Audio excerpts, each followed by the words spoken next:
আপনি অযোগ্য, আপনি অথর্ব, আপনি সোর, আপনি বহুত টাকা মারছেন। আপনি চলে যান ভাই, ভাই প্লিজ বুড়া বেড়া। আপনি ইনভ্যালিড মাল। পরিমণিরা ইনে দিলেও আপনি কিছুই করতে পারবেন না। সকালবেলায় আপনি ফরজ গোসল করতে হইব না। আপনি চলে যান ইউনুস ভাই। আপনি ইনভ্যালিড মাল, আপনি চলে যান প্লিজ।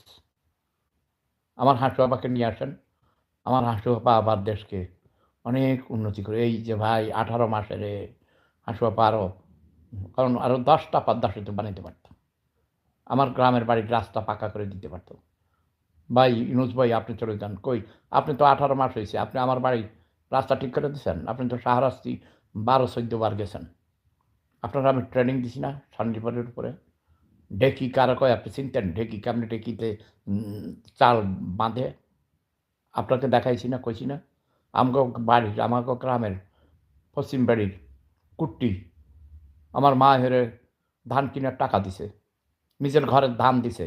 হেরে আর হের বউ আমগো বাড়িতে কাম করত। কইছে তোরা কার ধান নিয়ে এগুলো সিদ্ধ করবি, শুকাবি, তারপরে তোদের ঢেকি না থাকলে আমার ঢেকিতে এগুলোকে বাইন্দা তারপরে চাল কইরা বাজার নিয়ে বিক্রি করবি। তবে ওদের ঢেকি ছিল, ওদের ঢেকি দিয়ে ওরা ধান বানত। এটাকে বলে ঢেকি ঋণ প্রকল্প।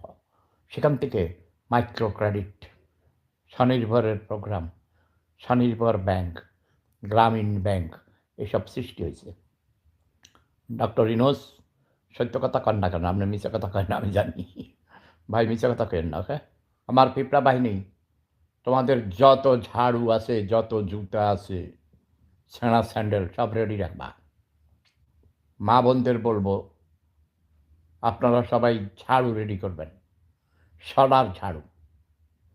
আর যুবক যুবতীদের আমরা বলবো তোমাদের পুরা যার যত ছেঁড়া স্যান্ডেল আছে, দুঃখ ভারাক্রান্ত হৃদয়ে মহান আল্লাহ রাব্বুল আলামিন, আমি একজন নাকান্দা গুনাহগার পাপী বান্দা মাওলা, যদি আমি জানা আমাকে কোনো পাপ করি নাই, জীবনে মিথ্যা কথা বলিনি, কারো ক্ষতি করিনি, পারলে কারো উপকার করেছি, না পারলে কারো ক্ষতি করি নাই মাওলা, কারো ক্ষতি করার চিন্তাও করি না।